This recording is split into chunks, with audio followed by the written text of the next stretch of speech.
Welcome back, Caffeine Case Filers. If you're new here, welcome to Dark Roast Caffeine Case Files. I'm your host, Kate. Yes, this week I'm talking about the very famous case in the States, the rise and fall of the Murdaugh family. Just a quick content warning. I will be talking about corruption, violence, and murder. Please take care of yourself while listening. If you need to skip this episode, you can always come back to the next one. Grab your favorite choice of caffeine, take a seat, and get comfy, and let's dive in. June 7th, 2021, 10:07 p.m. Frantic voice hits the 911 dispatch center in Colleton County, South Carolina. This is Alex Murdaugh at 4147 Moselle Road. I need the police and an ambulance immediately. My wife and child have been shot badly. The dispatcher, trained to stay calm in the worst moments of strangers' lives, steadies her voice. Okay. Are they breathing? No, ma'am. They're on the ground at our kennels. What Alex Murdaugh didn't know, couldn't have known, really, was that this desperate phone call would not be the start of a search for a killer. It would be the opening act in the complete and total demolition of the Murdaugh family name. A legal dynasty so powerful that for almost a century, they weren't just the law in Hampton County.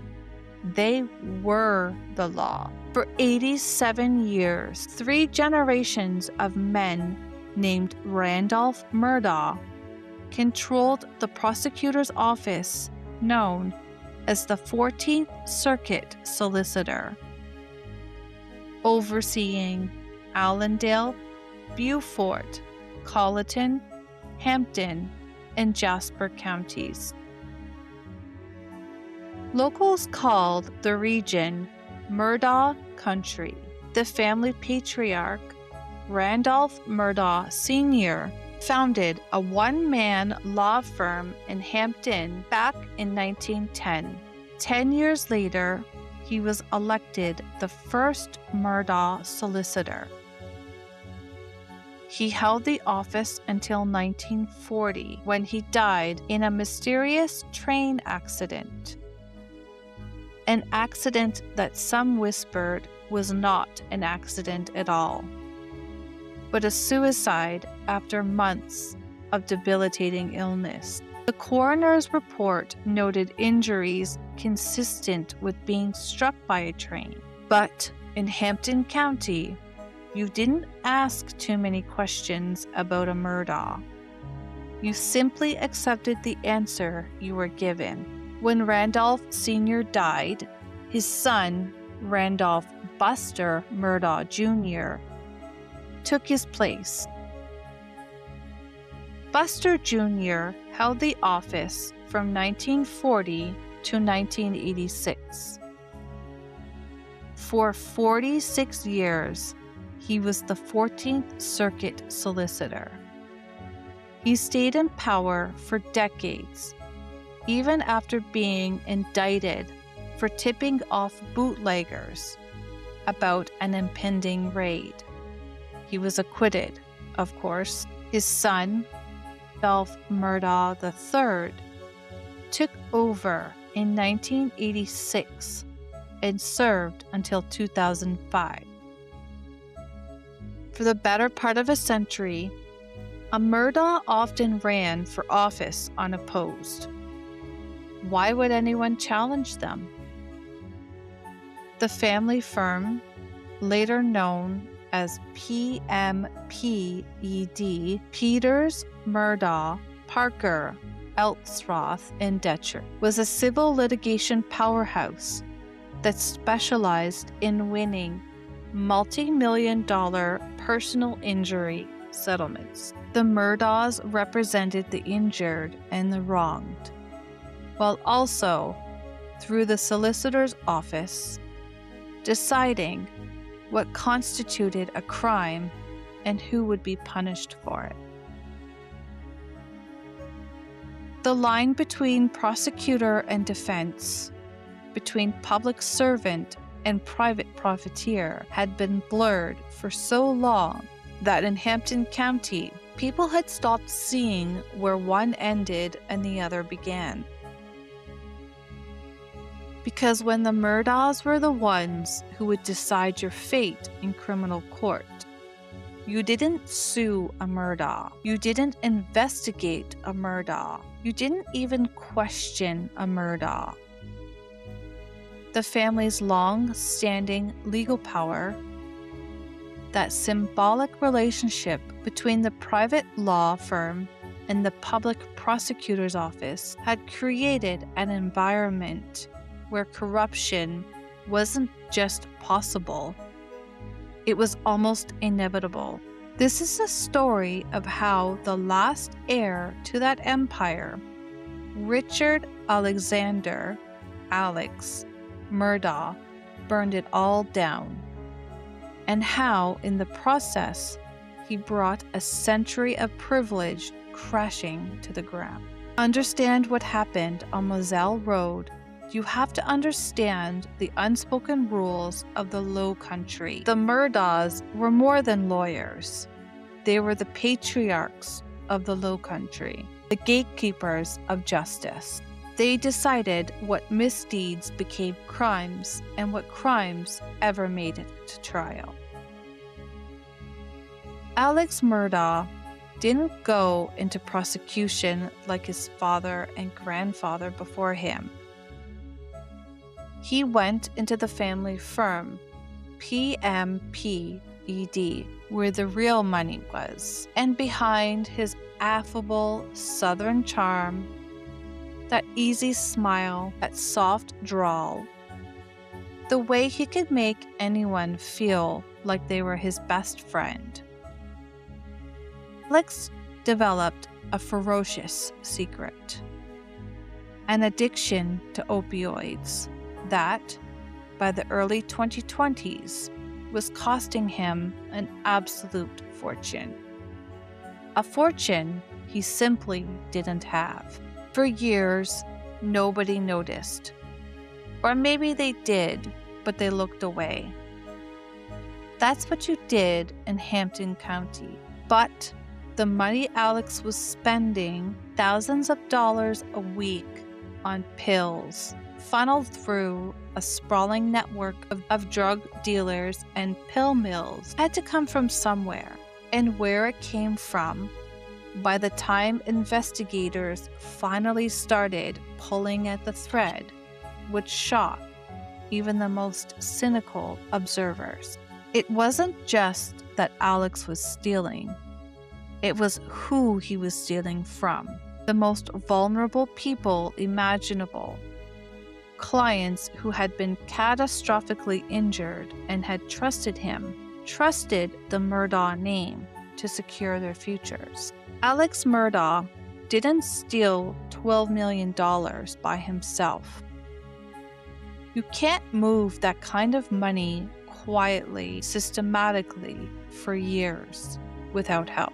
Without people in key positions willing to look the other way, or to actively participate in the schemes. And Alex had the perfect network, because in the Low Country, the Murdaughs had friends in high places. Let's start with Russell Lafitte. If you were to picture the embodiment of Low Country establishment, it would be Russell Lafitte. He was the former CEO of Palmetto State Bank, a bank that his own family had founded all the way back in 1907 in the same rural town of Hampden, where the Murdaughs rose to prominence. in 2019, just a few years before the whole house of cards collapsed. The independent banks of South Carolina actually honored Lafitte as Banker of the Year. Russell Lafitte was, by every outward measure, a pillar of the community. But Lafitte also served as the court-appointed conservator for many of Alex Murdaugh's personal injury clients. In that role, Lafitte had a duty, a sacred trust, really, to safeguard the settlement money that Alex won for people who had been catastrophically hurt. Paralyzed accident victims, the family of the deceased, clients who were counting on that money to pay for medical care, for housing, for survival. But Lafitte didn't protect that money. He helped Alex steal it. Over the course of several years, Lafitte used his position at Palmetto State Bank to divert nearly $2 million in client settlement funds directly to Alex Murdaugh.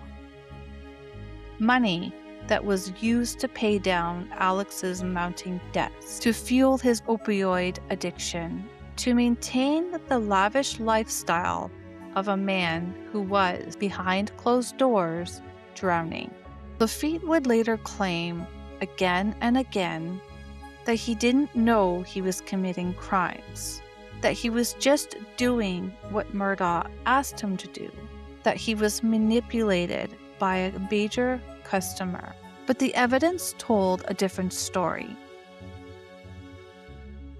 In a scheme described by prosecutors as elaborate and calculated, Lafitte pocketed tens of thousands of dollars for himself and collected as much as $450,000 in untaxable fees. In November 2022, a jury found Lafitte guilty of 6 federal charges related to wire and bank fraud.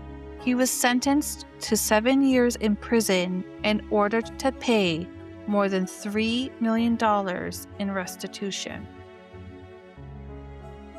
But then, in November 2024, appellate court overturned his conviction, not because he was innocent, but because 2 jurors had been improperly removed during his trial, violating his Fifth Amendment rights. But Lafitte didn't walk.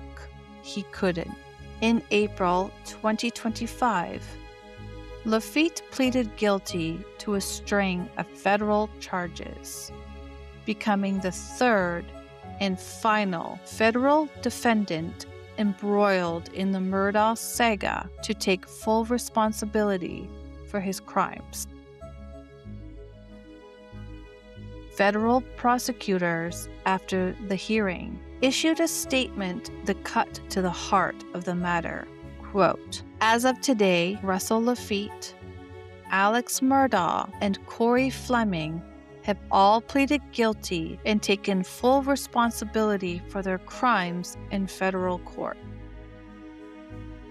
As we have said many times, these crimes would not have happened without Alex Murdaugh, but they could not have happened without Russell Lafitte and Murdaugh's other enablers."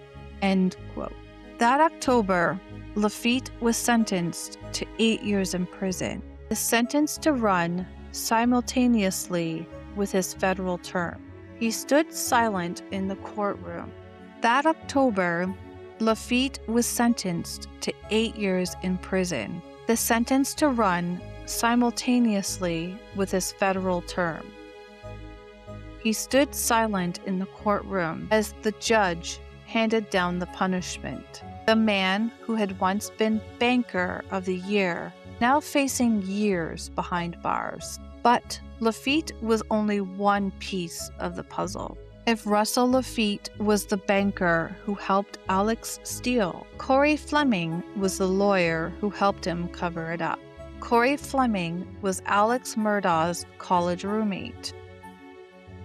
He was also the godfather to one of Alex's sons, and when Alex needed an attorney to represent the families of the people he had stolen from, to make the thefts look legitimate, he turned to his old friend. An example was the Satterfield case. Which brings us at last to Gloria. Gloria Satterfield had worked for the Murdaugh family for over 20 years. She was the family's longtime housekeeper, a woman so beloved that the Murdaughs themselves described her as a member of the family. She helped raise the Murdaugh children. She was there through marriages and births, through holidays and hunting seasons.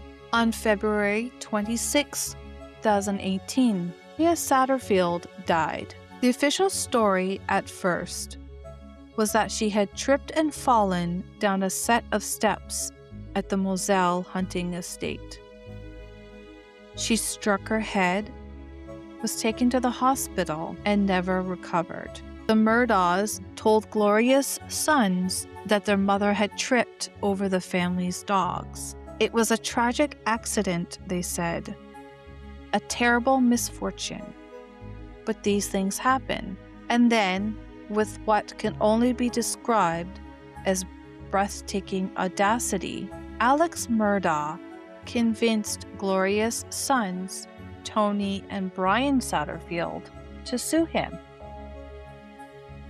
to file a claim against his homeowner's insurance policy. He told them he would help them recover millions of dollars to compensate them for the loss of their mother.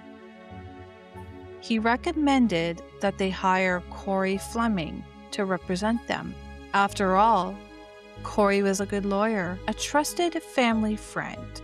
What the Satterfield brothers didn't know was that Fleming was Alex's college roommate, that he was the godfather to Alex's son, and that the entire lawsuit was a sham. Alex Murdaugh's insurance companies paid a combined $4.3 million to settle the claims related to Gloria Satterfield's death.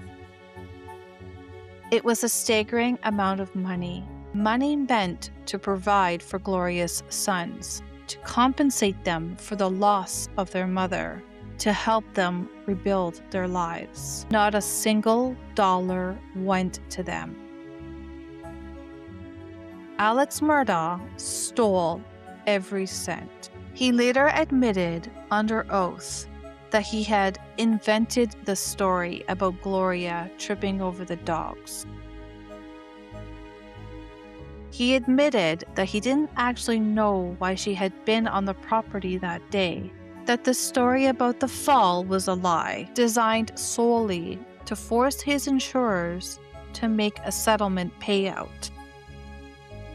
He admitted that he had orchestrated the entire scheme, from encouraging the sons to sue, to handpicking Fleming as their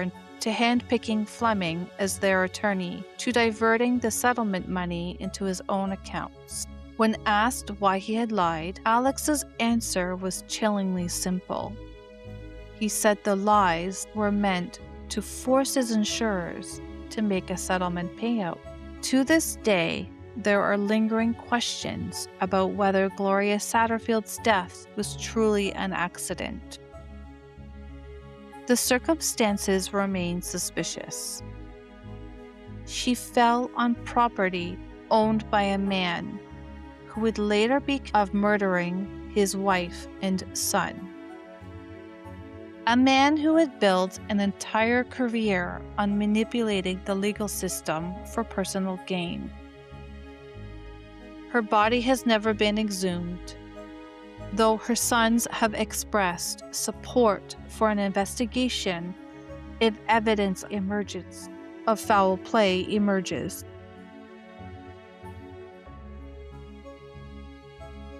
But here's what we know for certain. Alex Murdaugh saw Gloria Satterfield's death not as a tragedy, but as an opportunity. He looked at the death of a woman who had served his family for 2 decades, a woman who had helped raise his children, and he saw dollar signs. He saw a way to pay off his drug debts. He saw a way to keep the lifestyle going just a little longer. And when the money finally arrived, the $4.3 million that was supposed to go to Gloria's sons, he took every penny. In January 2025, a judge ordered Alex Murdaugh and Corey Fleming to pay millions to an insurance company after they conspired to steal that $4 billion. Fleming is now serving 46 months in federal prison. The Satterfield family has since been able to collect a portion of that stolen money through subsequent legal actions. But the theft, the sheer cold-blooded calculation of it, remains one of the most damning pieces of evidence against Alex Murdaugh's character. February 24th, 2019. It was a date that would seal Paul Murdaugh's fate, and in many ways, his father's as well. After an oyster roast in Beaufort County, an intoxicated 19-year-old Paul Murdaugh took the family boat out on Archer's Creek. On board were 5 friends, including 19-year-old Mallory Beach. At about 2:20 in the morning, Paul steered the boat directly into a bridge piling. The impact was catastrophic. The boat was torn apart. Mallory Beach was thrown into the dark, freezing water. Her body wasn't found for a week. Paul Murdaugh was charged with boating under the influence causing death, a felony. But that was only the beginning of the legal nightmare. The Beach family filed a wrongful death lawsuit, and that lawsuit would force something that Alex Murdaugh had managed to avoid for his entire life: a public accounting of his finances. And what that accounting would reveal was terrifying. You see, the Beach family's attorney wanted to see Alex Murdaugh's financial records. They wanted to know how much money he had, where it came from, and whether the Murdaugh family had the resources to pay a massive settlement. Alex fought that request tooth and nail. He spent tens of thousands of dollars on legal fees trying to keep his finances secret. And now we know why. Because if the Beach family's attorneys had seen Alex's books, they would have discovered that millions of dollars were missing. They would have discovered that Alex had been stealing from his clients for years. The boat crash lawsuit was a ticking time bomb, and Alex knew it. The boat crash also brought Buster Murdaugh, Alex's surviving son, into the spotlight in a particularly uncomfortable way. You see, Paul Murdaugh was only 19 at the time of the crash, under the legal drinking age. So how did he get the alcohol that left him so intoxicated?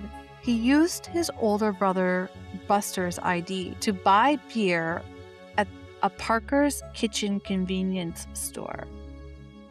The clerk did not stop him, and when the Beach family sued, they named everyone they could, including Parker's Kitchen. Under South Carolina law, Even if the jury found Parker's Kitchen was only 1% responsible for the crash, the chain, with its deeper pockets, would likely have to pay almost the entire settlement amount.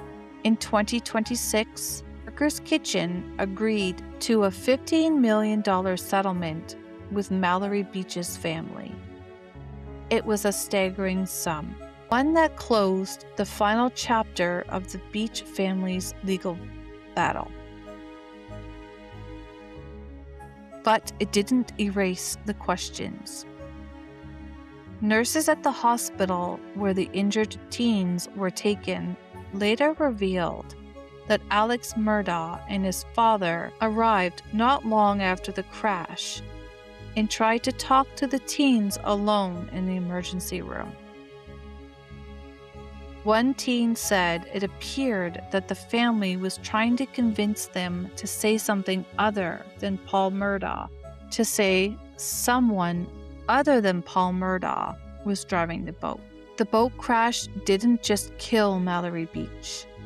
It set into motion the chain of events that would ultimately destroy the Murdaugh dynasty. June 7th, 2021. Paul was at the family's sprawling 1,700-acre hunting estate, Moselle.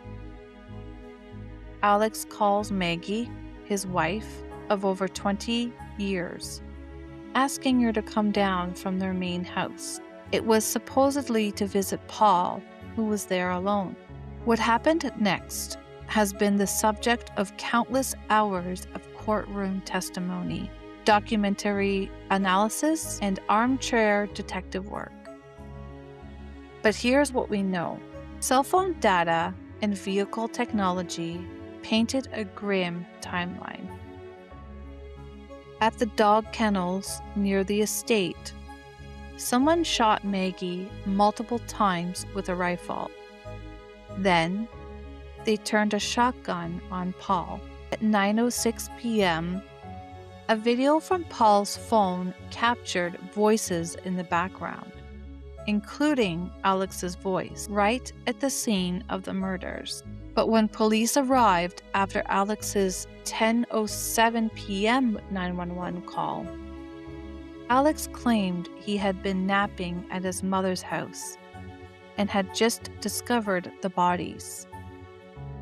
The timeline didn't add up. Cell data showed Alex's car moving near the kennels at the same time of the murders.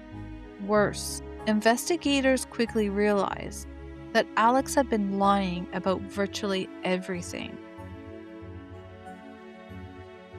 Why would Alex Murdaugh kill his own wife and son?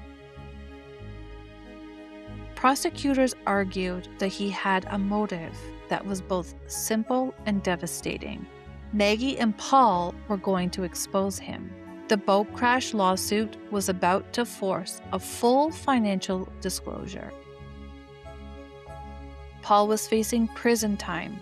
Maggie was growing increasingly suspicious of Alex's behavior and his unexplained absences, and Alex, desperate, addicted, out of options, chose to murder over exposure. But that wasn't the only theory.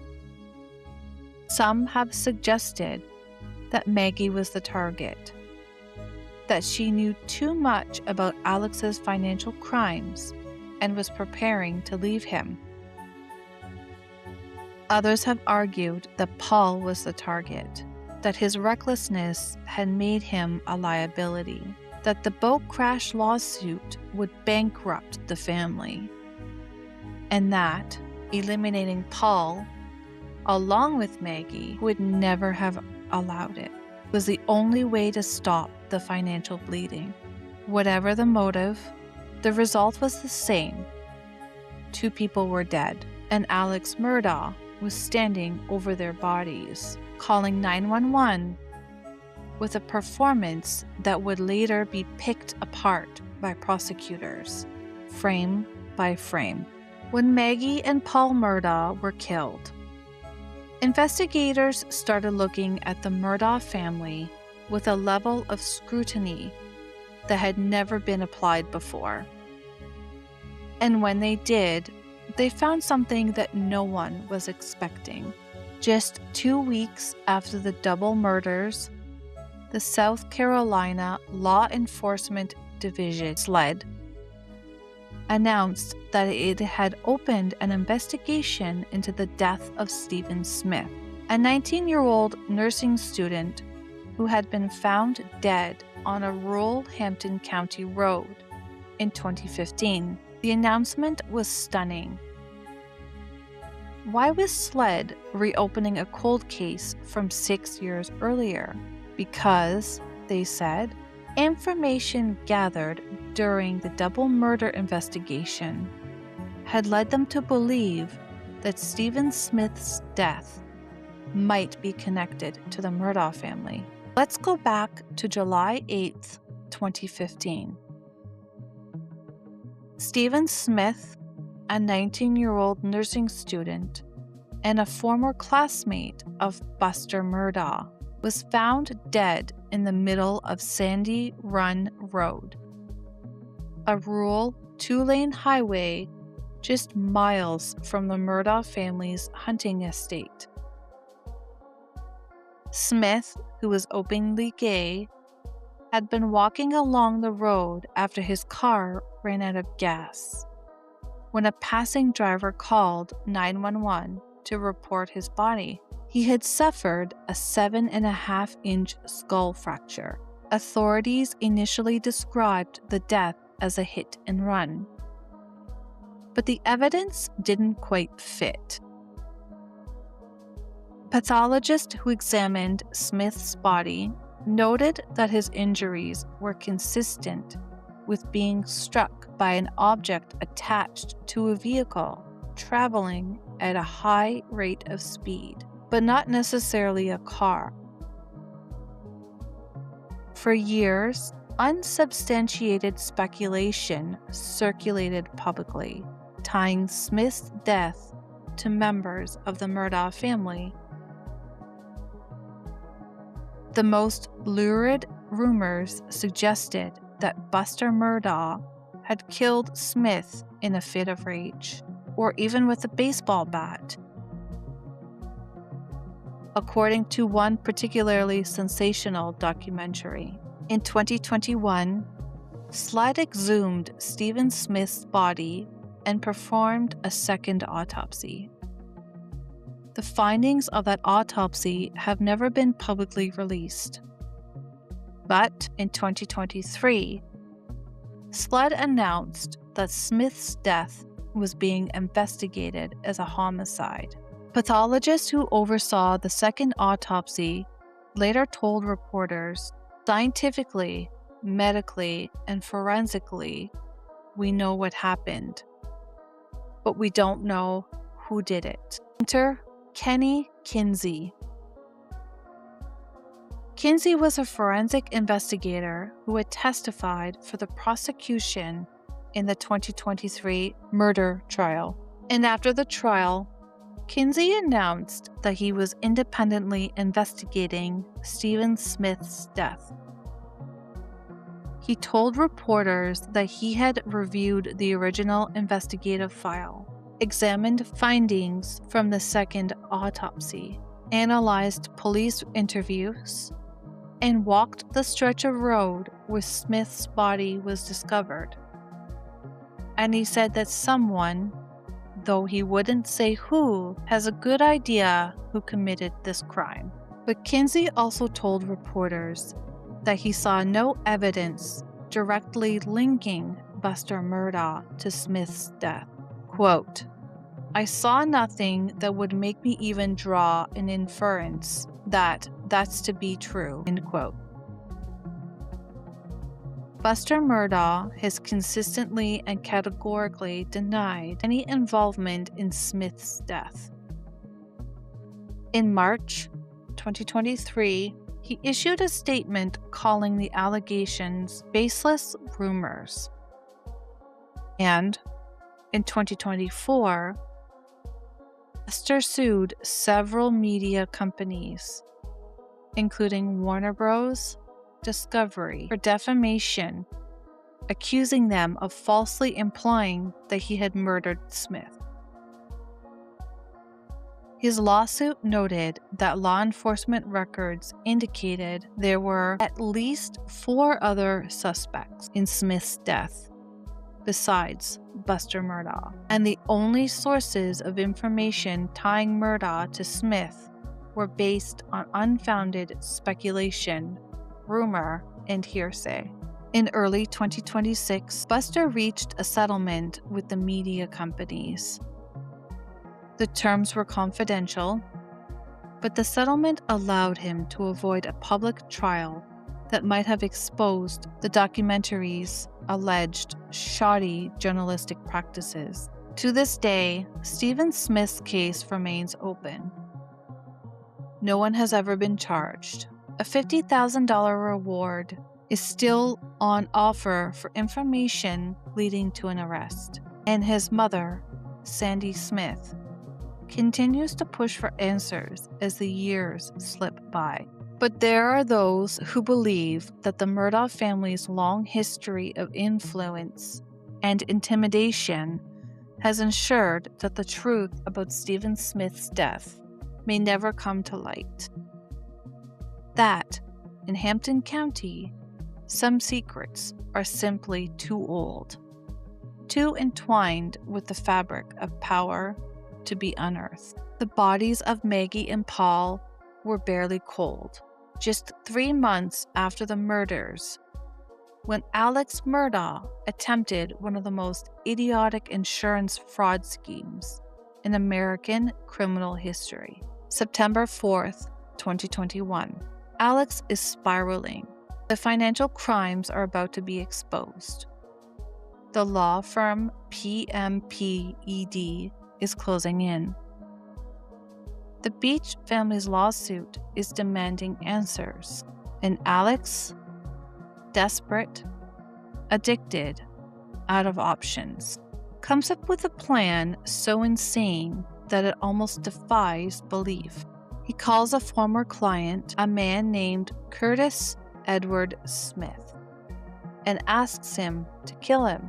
Specifically, Alex asked Curtis Smith to shoot him in the head on the side of a rural road. The plan was for Alex to die, or more accurately, appear to die, so that his surviving son Buster could collect a $10 million life insurance payout. The money would solve everything. It would pay off the debts. It would silence the creditors. It would give Alex's family a future. Curtis Smith pulled the trigger. The bullet grazed Alex's skull. It was a glancing shot, a wound that looked horrific, but miraculously was not fatal. Alex called 911, bleeding from the head, and told dispatchers that he had been shot by a stranger, a random act of violence. But the investigation into the roadside shooting fell apart almost immediately. Curtis Smith was arrested and charged with assisted suicide, aggravated assault and battery, and insurance fraud.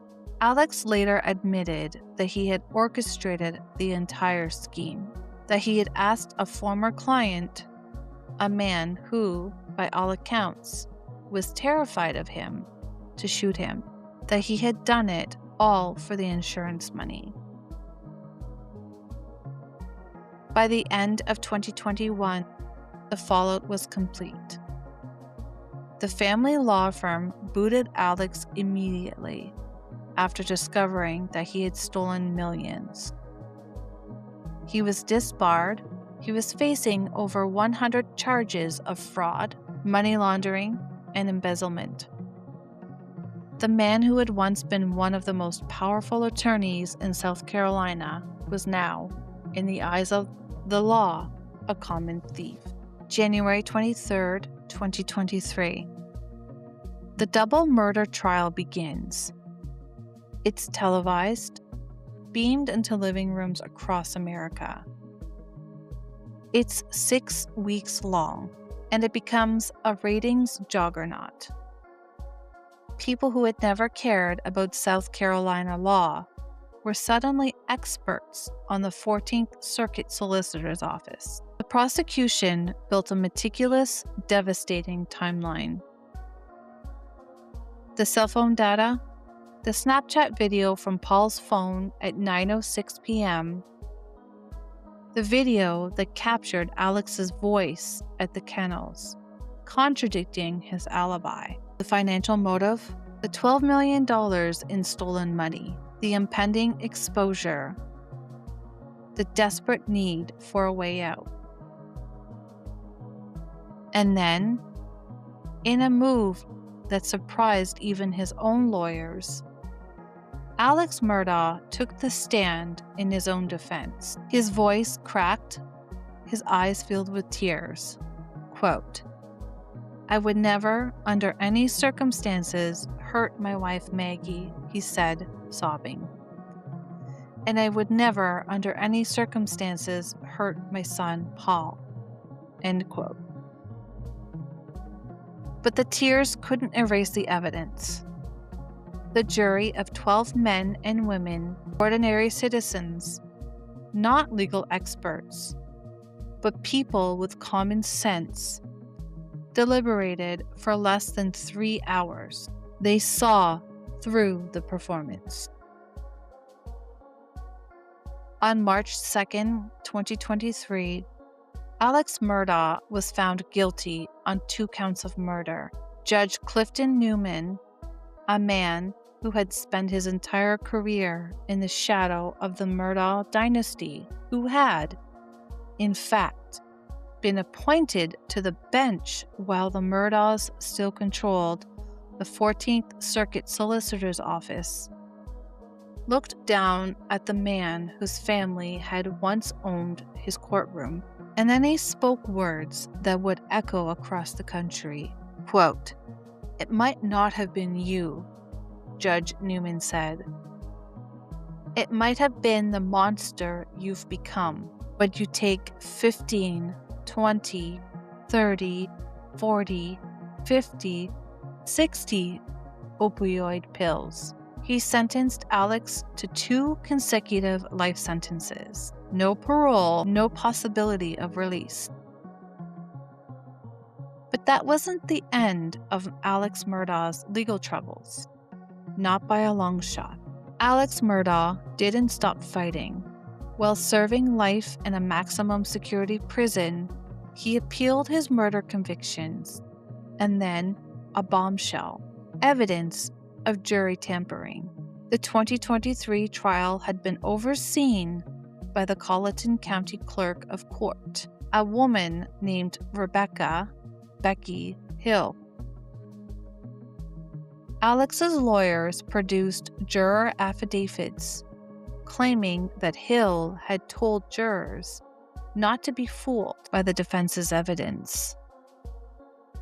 On the day Alex testified, Hill allegedly told jurors it was an epic day and that they should watch his body language. One juror wrote in her sworn affidavit that Hill had told her to watch Murdaugh closely, and that she believed the clerk was suggesting he was guilty. As deliberations began, Hill told the jury, "This shouldn't take us long." The defense argued that Hill had placed her fingers on the scales of justice, a phrase that would later be quoted directly in the South Carolina Supreme Court's ruling. Then came the kicker. Just months after the trial, Becky Hill published a book. It was titled Behind the Doors of Justice: The Murdaugh Murders, and in it, Hill chronicled her role in the trial. The book was later pulled from publication after allegations that Hill had plagiarized portions of it and that she had hoped to profit from a high-profile conviction. In December 2024, Becky Hill pleaded guilty to charges of misconduct in office, obstruction of justice, and perjury. She admitted that she had shown sealed crime scene photos to a reporter and lied about it. She admitted that she had misused public funds. She admitted that she had essentially corrupted the most high-profile trial in South Carolina history. On May 13, 2026, the South Carolina Supreme Court ruled unanimously in a 29-page opinion. The justices wrote words that would reverberate across the legal world. Quote, "For 6 weeks in early 2023, the eyes of the nation focused on Colleton County, where the state prosecuted notorious former attorney Richard Alexander Murdaugh for the murders of his wife Maggie and son Paul. Both the state and Murdaugh's defense skillfully presented their cases to the jury as the trial court deftly presided over this complicated and high-profile matter. However, their efforts were in vain because Colleton County Clerk of Court, Rebecca Hill, placed her fingers on the scales of justice, thereby denying Murdaugh his right to a fair trial by an impartial jury." End quote. Quote, "Although we are aware of the time, money, and effort expended for this lengthy trial," the justices continued, "we have no choice but to reverse the denial of Murdaugh's motion for a new trial due to Hill's improper external influences on the jury and remand for a new trial." End quote. The decision was unanimous, 5-0. The South Carolina Supreme Court vacated Alex Murdaugh's convictions and ordered a new trial. But here's what you need to understand. Just because Alex Murdaugh's murder convictions were overturned doesn't mean he's walking out of prison. In fact, he's not going anywhere. Not for a very, very long time. You see, even if Alex is never retried for the murders of Maggie and Paul, even if the state decides that the evidence is too tainted or that a second trial isn't worth the cost, Alex Murdaugh is still serving a 40-year federal sentence for his financial crimes. In September 2023, he pleaded guilty to nearly 24 charges of wire fraud, bank fraud, and money laundering, charges that stemmed from his theft of over $12 million from his clients and his law firm. That 40-year federal sentence is running concurrently with a 27-year state sentence for the same financial crimes. And those sentences are not going anywhere. The overturn of his murder convictions doesn't touch them. As of May 2026, Alex Murdaugh is 57 years old. A 40-year sentence, even if he serves only a fraction of it, will keep him behind bars well into his 80s, if not for the rest of his life. The South Carolina Attorney General, Alan Wilson, immediately announced that his office would aggressively seek to retry Alex Murdaugh for the murders of Maggie and Paul as soon as possible. In a statement, Wilson said, quote, "Let me be clear. The decision does not mean Murdaugh will be released. He will remain in prison for his financial crimes. No one is above the law, and as always, we will continue to fight for justice." End quote.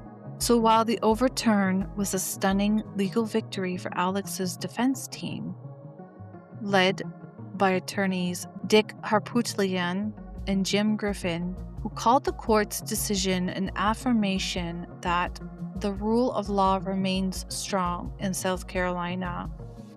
It was not, in any practical sense, a path to freedom. Alex Murdaugh will likely die in prison. The only question is whether he dies as a convicted murderer or as a man whose murder convictions were overturned on a technicality. Which brings us, finally, to the surviving son, Buster Murdaugh. Buster, whose real name is Richard Alexander Murdaugh Jr., but everyone calls him Buster, has had a front row seat to the destruction of his family. He lost his mother and his brother to violence. He watched his father be convicted of killing them. He has been publicly accused, without evidence, of involvement in the death of Stephen Smith. He has been named in lawsuits. He has faced death threats. He has been hounded by the media. And yet, Buster Murdaugh is still standing. In 2025 and 2026, Buster fought back. He sued multiple media companies, including Warner Bros. Discovery, for defamation, alleging that they had falsely implied he was involved in Stephen Smith's death. The lawsuit was settled in early 2026 on confidential terms.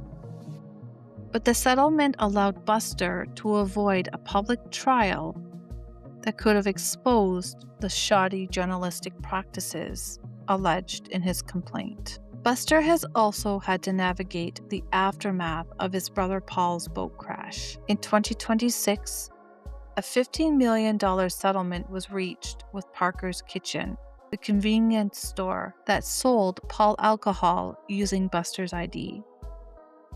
The settlement didn't require Buster to pay anything directly, but it served as a reminder of how the boat crash and Buster's ID had set the entire chain of events in motion. Today, Buster Murdaugh lives a quiet life. He is married and has a child. He has tried to distance himself from the Murdaugh name, to build something new out of the ashes of his family's legacy. But in Hampton County, the name Murdaugh will never fully fade.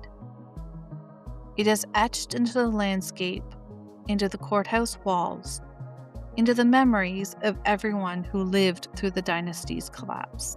Whether Buster can truly escape that legacy is an open question. The Murdaugh dynasty is gone. The name that once meant power in the Low Country now stands as a synonym for greed, deceit, and violence. The family portrait on the courthouse steps, 3 generations of prosecutors, has been replaced by mugshots and crime scene tape.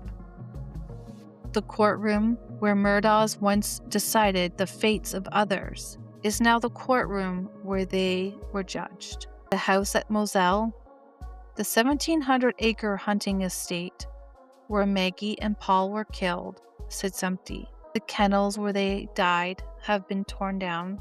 The land, once a symbol of Murdaugh power, is now a monument to their fall.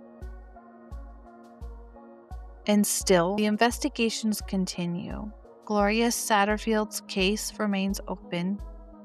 Stephen Smith's case remains open. Every time someone thinks the Murdaugh story is finally over, another body seems to surface from the depths of the family's past. The families of Mallory Beach, Gloria Satterfield, Stephen Smith, and of Maggie and Paul Murdaugh wait for a justice that is still, even now, coming down a long and twisting road. Some of them have received settlements. Some have received apologies. None have received closure. Because the truth is, the Murdaugh story never really had a villain who was caught red-handed. It had a slow, decades-long erosion of the line between right and wrong. It had a system that looked the other way because looking the other way was easier. It had a family that believed, truly believed, that the rules didn't apply to them. And for 87 years, they were right. But eventually, even the most powerful dynasty crumbles. Eventually, the lies catch up. Eventually, the bodies start to surface. In the end, the fall of Murdaugh country wasn't caused by one murder, or one theft, or one boat crash. It was caused by the belief that the Murdaughs could do anything and never have to answer for it. They were wrong. As of the recording of this episode, the legal system is preparing for what comes next.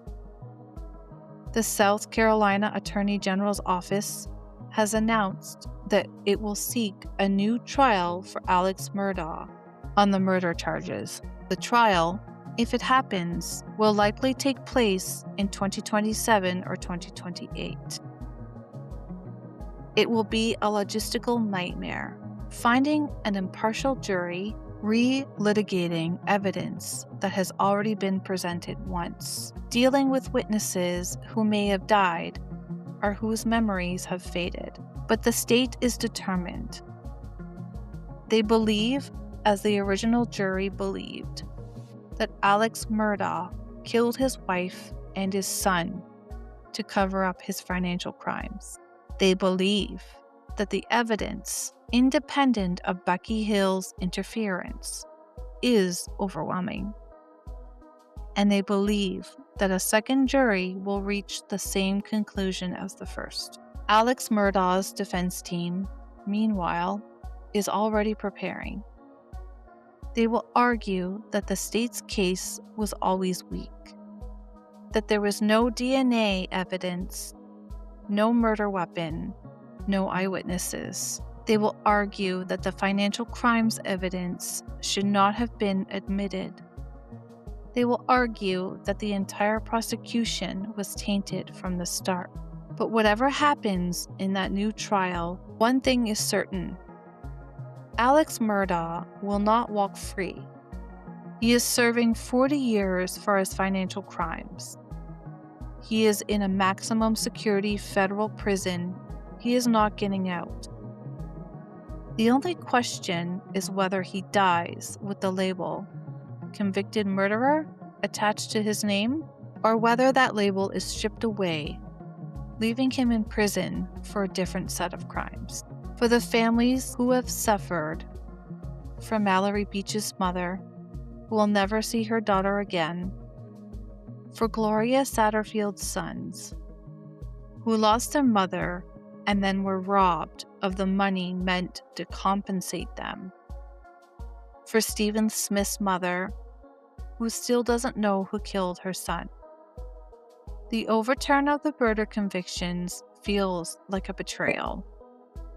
Another Murdaugh getting away with something. Another twist in a story that has already had too many twists. But the system, flawed as it is, continues to turn. And eventually, maybe not this year, maybe not next, but eventually, the truth will have its day. In the next episode, I will be giving an updated part 2 on the case of Vienna Rose Irwin, who was a 2-year-old girl found dead in a septic tank in the care of others at her daycare in Baltimore in 2023. So please tune into that episode. As always, please take care of yourself after listening to this episode. Do something grounding. Call a friend, pet a dog, sit in the sunlight. The darkness in these stories is real, but so is the light in the world. Don't forget to find it. Please follow Dark Roast Caffeine Case Files on Facebook, YouTube, Instagram, and Substack. You can listen to my weekly episodes on your favorite podcast streaming service. Stay tuned for more coffee and more crime. Bye now.